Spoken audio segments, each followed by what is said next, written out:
Hi, welcome to Talk About Houses. I'm Juana. I'm Todd. And today we are going to talk about what Congress did last night, which is not as sexy as it sounds.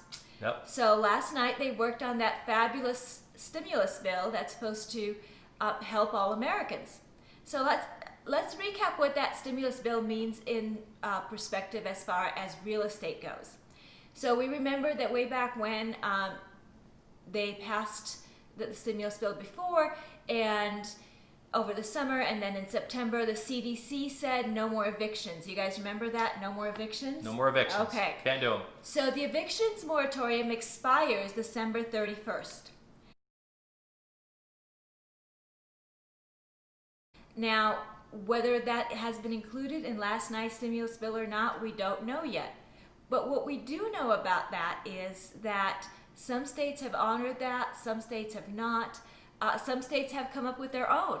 So for example, in Nevada, the Nevada governor came up with his own eviction moratorium. Yep. Made it up, just picked it, just said, hey, all you landlords, we're going to get rid of you. Right. We're just going to take over your properties for you. Right. So the way it works in Nevada is if you earn $99,000 or less in 2020, which for Nevada, that's a good bit of money.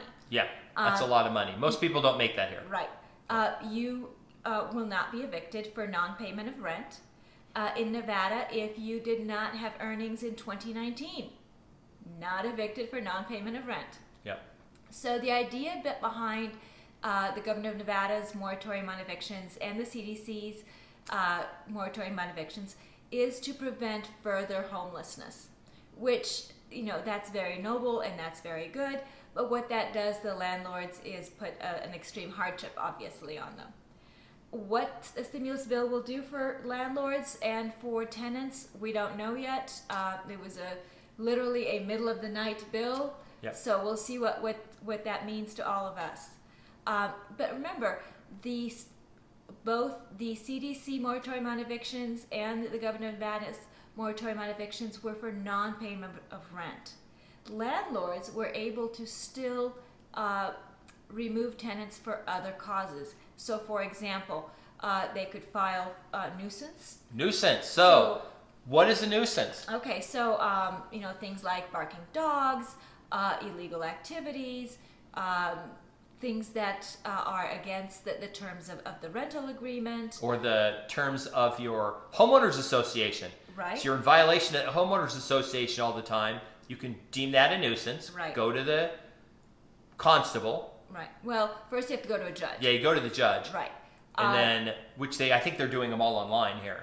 Right. Yeah. So that was part of it. The other thing, which was very successful for a lot of landlords, was simply not renewing the lease. So now you're not evicting them for non-payment of rent, which you cannot do, but not renewing the lease, that you can do. And then Yep. they become a holdover tenant. And then judges have been more sympathetic to that, and they have allowed that. So depending on where you are, and of course which judge you get, you will get Yep. a different outcome. Yep. So a technique or something. So what people used to do in the past is landlords always wanted. You're usually pretty happy with a longer lease, year, 2-year lease. You knew you were going to have a tenant. You didn't have turnover. The best tenants, the people you hear about who say, we've never owned a house, but we got married, moved into this house, and we've lived here for 20 years. Our kids were raised here, and we still live in the house, right? That landlord has scored because they've gotten rent every month for 20 years. They didn't have any turnover. They probably had somebody who took pretty good care of the house. But, that doesn't happen very often. But so something that landlords now have been hesitant to do is make very long leases, because what you don't want is you don't know what's going to happen in 2021 or 2022, whereas COVID going to mutate, become some other thing, and they're going to just keep doing this, and you're stuck with a tenant. And then it becomes a lottery. If you only have one rental house and that one tenant is not paying you rent, and your buddy's got a rental house and his tenant's been paying rent, then you're out of it. Right. You're like, oh, I just got the bad part of the deal here. So you can't get him out. So if you have a shorter rental term, 3 months, 6 months, whatever, or you make them pay a bunch of rent up front that you use on the back end.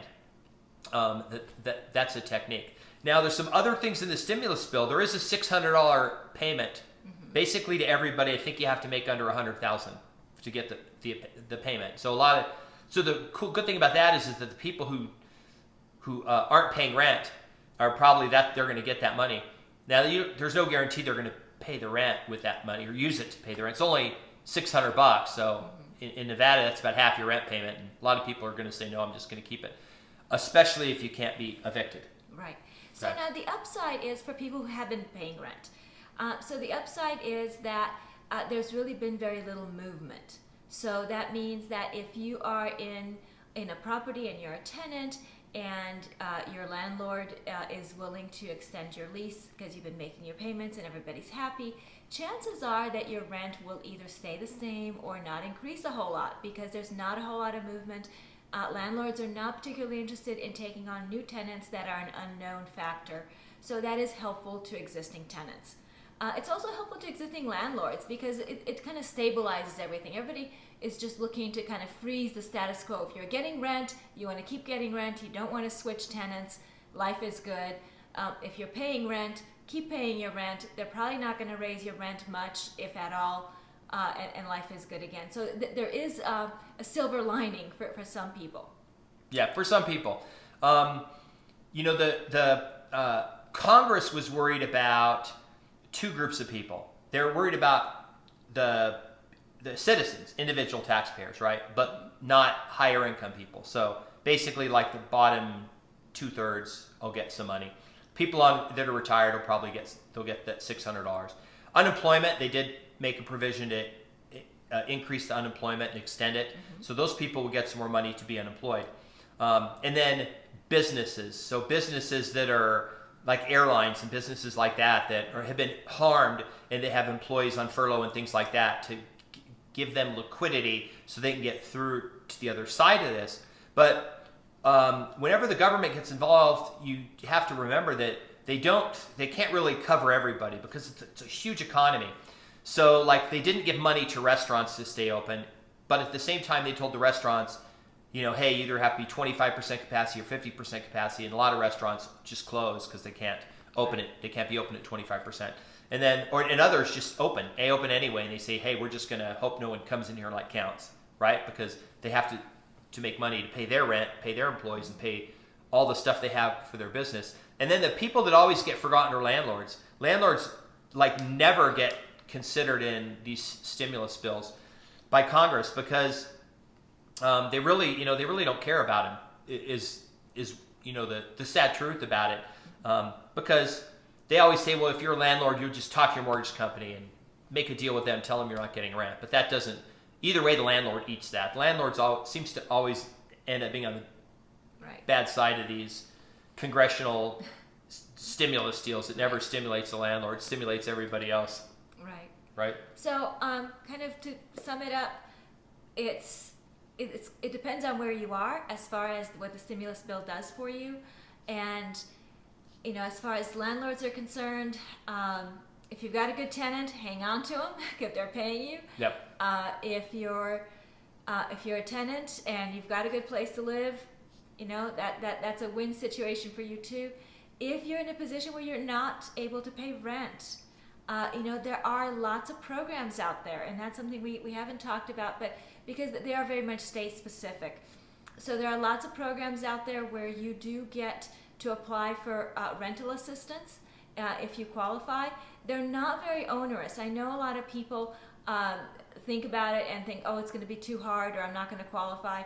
Look, I mean, the qualifications are very broad. Like I said, in Nevada, it's under $99,000 a year, which is a lot of money. Yeah, median income, family income here is about $67,000. Right. That's the median.